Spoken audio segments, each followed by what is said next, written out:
Hey ho, dear ones. Today's episode has just come up so many times through the years, and I've never really talked about it before, ever in public.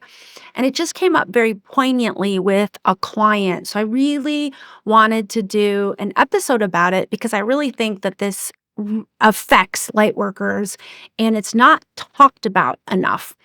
And that is whether or not you're in a culmination lifetime. And I'm going to be revealing in this episode the various signs that your soul chose a lifetime of healing and impact, which is at the heart of a culmination lifetime. And I'm going to be explaining exactly what that means in a minute. But before I do that, I wanted to share the inspiration behind this episode. Well, lots of clients in the past years being themselves in a culmination lifetime. And then recently, a Soul Blueprint student was telling me about how her neighbor had crossed over and she had been helping managing this neighbor's financial affairs and estate, and it had been going really stressfully. And at one point, the neighbor popped in energetically. And that, happens a lot when I'm with a client talking about someone in their life who had crossed over. Oftentimes, that crossed over soul will pop up in my conscious awareness because either they're just there holding the space, or often they have a message that wants to get passed on. And I, as the channel, I take that very responsibly, especially if the person is in the grieving energy. If they're still in a grieving space, you can't just wallop them with some big message coming from the crossed over loved one. That can be very difficult to receive for the person who is grieving. So I'm always very, very, very cautious. And when the crossed over loved one or consciousness pops up, I will ask about 5 or 6 times literally if and I should say, if they're saying they have a message that they would like to transmit. I ask my own higher self, I ask the higher self of the person who is grieving or the person who is, still on earth, the receiver of the message. I ask their higher self, I ask everybody's higher self about 5 or 6 times, should I really do this? Is this really for me to do? Because I want to be very clear that me inserting myself in this situation is of higher design, higher calling, and it's in service to all parties. Once I get a yes, then the next question to the person who's still on earth, who may be grieving, or like I said, the receiver of the message, I will tell them, well, this crossed over person has popped up, their soul, their consciousness has popped up, and they have a message. Would you like to receive it? Those are the magical words. So if you ever do channeling or intuitive work, remember, those are the magical words to always be asking your clients to make sure that everything is in alignment and we're all serving each other at our highest. Would you like to receive it? So I told my Soul Blueprint student that her neighbor had popped up and she had a message. And the message was to just say thank you so much for helping her and for doing all the legwork of managing all the finances and the estate. And she really wanted my client to know that she made such a bigger impact on her than my client ever could imagine. So then I told my client that I would help her neighbor to transition. And this is another thing that I will do with crossover souls who arrive to me, and I get the higher self nudge, and I, get, triple, quadruple checking permissions that this is indeed what I'm being called to do here, is to help this person transition. And I got a lot of yeses. And my client was like, yes, yes, please help her to transition. And Let me know how it goes. And if you're interested in hearing and learning more about what happens after a soul crosses over and how you could actually help a crossed over soul transition, I recorded a whole podcast episode about that, and we'll link to that in the show notes. So, getting back to the neighbor, we'll call her, we're just to keep the story straight here. We've got neighbor and client and me, okay? So I go back to neighbor and I'm helping her transition. And when I do that and I arrive to her, she's waiting for me. And I was like, wow, you knew I was coming. And that typically doesn't happen. And she says, yes. And come to find out, she was a really old soul of high consciousness. And she knew exactly what was going on. It was a very high consciousness, sophisticated transition. I had to do very little because she was so skilled.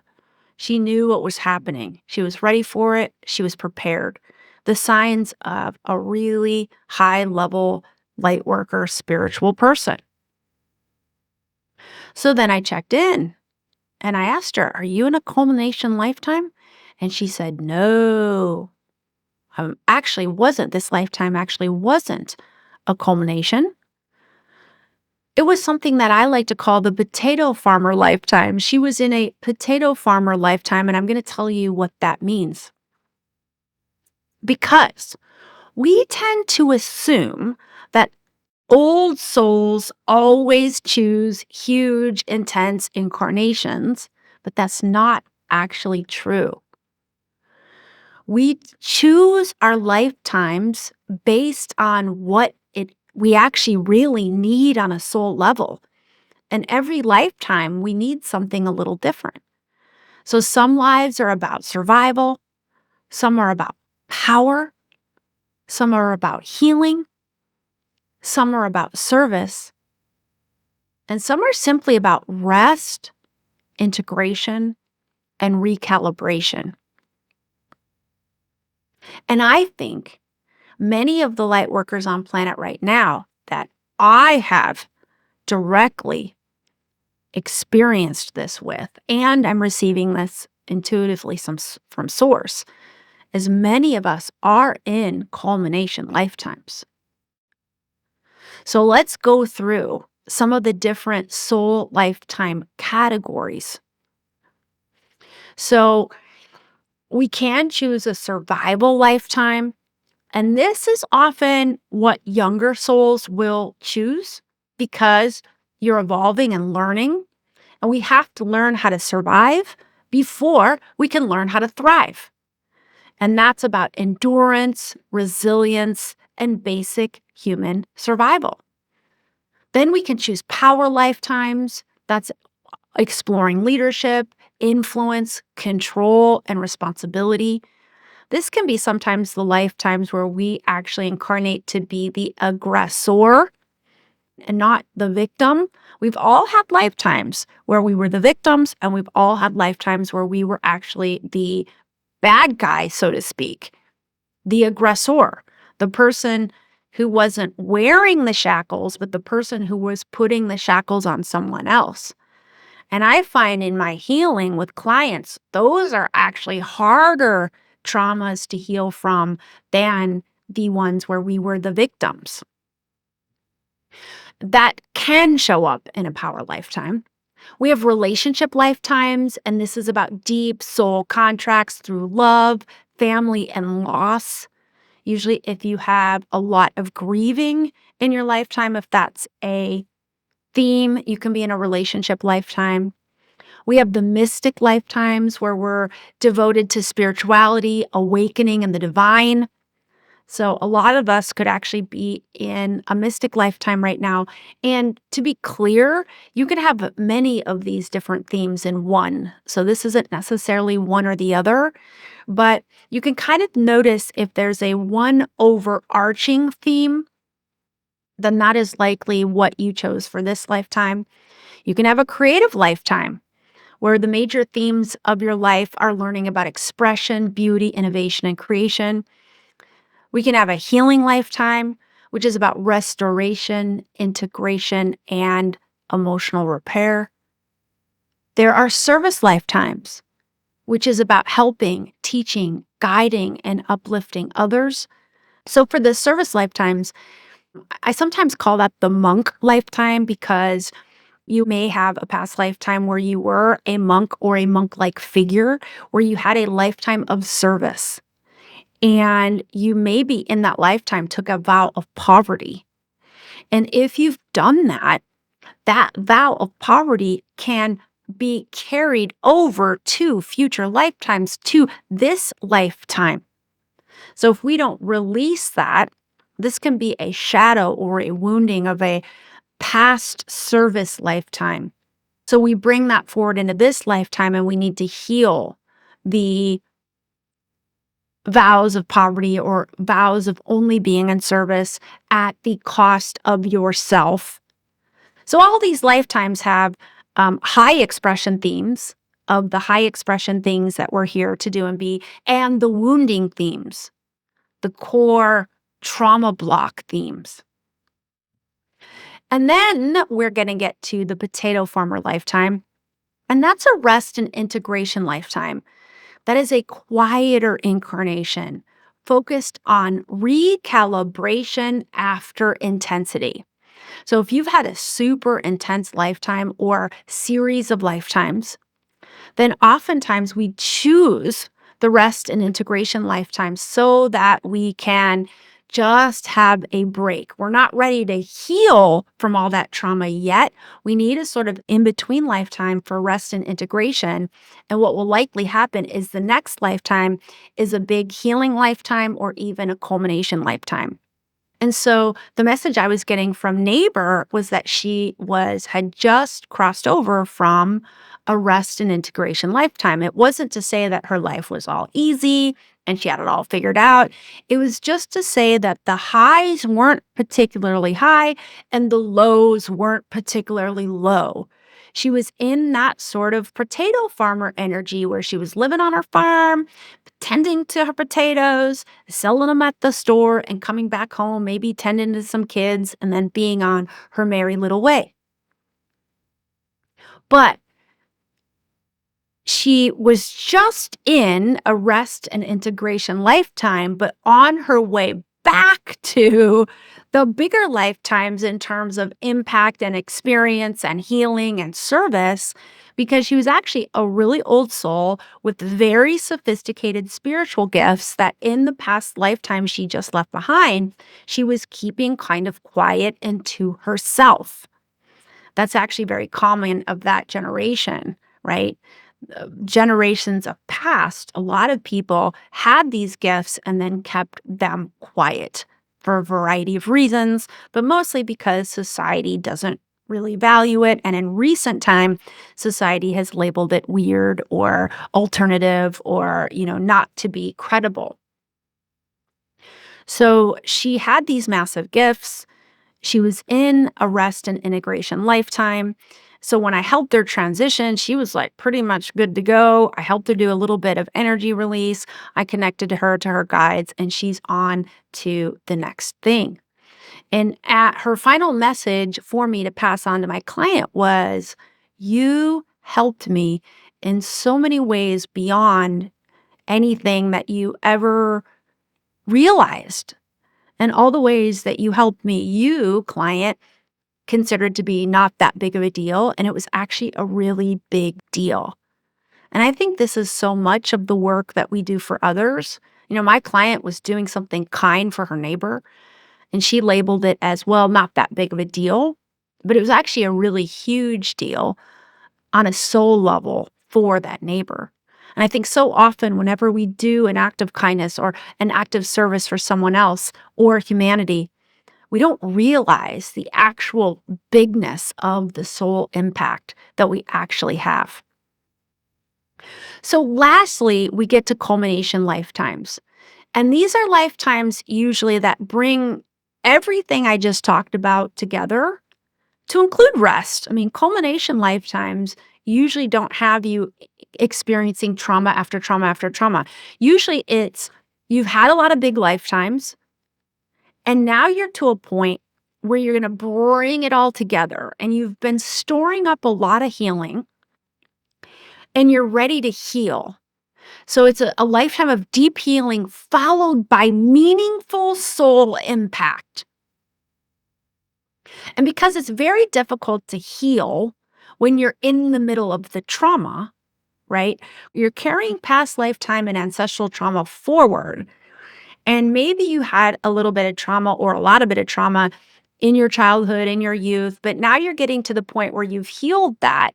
And now your energy is at a neutral place or higher, which is, I always say, is the best energy to be in to approach healing. So you can start to tackle that big past lifetime and ancestral trauma or blocked energy that you might have been carrying with you, your soul, from lifetime to lifetime to lifetime. And when you heal all that, what happens? You get the lessons, you evolve to the next level of your potential. And then you're really able to give those lessons back and be in that larger service to humanity. So you have that very massive and meaningful soul impact. And let me tell you something about culmination lifetimes, because I am in one right now. And I have a feeling you are too, or you're in a lifetime that has a similar theme of big healing, big impact. And you can ask your higher self, am I in a culmination lifetime? See if you get a yes or no. If you get a no, go through some of these other lifetimes. It's not to say if you're in a relationship lifetime, you're not going to also have the other themes of spirituality, creativity, etc. It just means that relationships is the sort of key, the top key themes that you needed on a soul level to address, which is why you chose your particular lifetime that you're in now on a soul level. So getting back to culmination lifetimes, they often feel very intense because there is a lot of stored past lifetime and ancestral trauma that's ready to be healed. And the soul has finally entered a lifetime where the healing is possible because we heal most powerfully, like I just mentioned, when we're not trapped inside survival itself. But when we finally reach enough safety, neutrality, or higher awareness to process what has never been healed before. And that was such a huge theme of my near-death experience. Why I had this collection of consciousness visit me to help me heal what they were calling cataclysmic past lifetime trauma. And if you haven't had a chance to listen to that story, we'll link it in the show notes if you want to hear about it. I was holding on to storing in my energy system like luggage cataclysmic past lifetime trauma, but I had never had a lifetime where I was safe enough and not focused on my survival where I could actually access that and have the know-how and the feelings of safety and the higher frequencies that are sometimes required for this level of healing to actually release and heal them. That was only possible in this lifetime. And this is why healing is such a really important part of our soul mission. And in Soul Blueprint, Module 2 and Module 7 are all about your spiritual gift of healing. And in Module 2, we explore how your soul mission is found inside of your spiritual gift of healing. The clarity and the code to your soul mission can be accessed through your healing because this is the part of your soul experience that's meant to be passed on. That means the wisdom, the healing itself, the consciousness, the transformation. This is why so many light workers feel called not only to heal themselves, but to heal humanity too. Because we have done so much healing. We have learned so many lessons. And every time you heal, you evolve to that next higher level of your potential. And I'm just getting this visual right now. It's a visual I've heard in yoga class before, that when you're working to stretch deeper, you want to look at your journey to stretching more deeply as if you have one of those old fashioned. Anybody over the age of 40 will know this metaphor. And if you're younger 40, you might be like, what is she talking about? The old fashioned phone books. And remember, those phone books had very thin pages, but every time you stretch deeper, you're just flipping the phone page one page. And that's your deeper stretch for today. And tomorrow, you flip the next page. And with consistently, before you know it, you will have flipped a lot of pages. Our evolution works the same. Every time we release a trauma block and retrieve the lesson and rewrite the conditioned thought and connect deeper to the truth of who we are, we've flipped a page on our soul evolution phone book, if you will.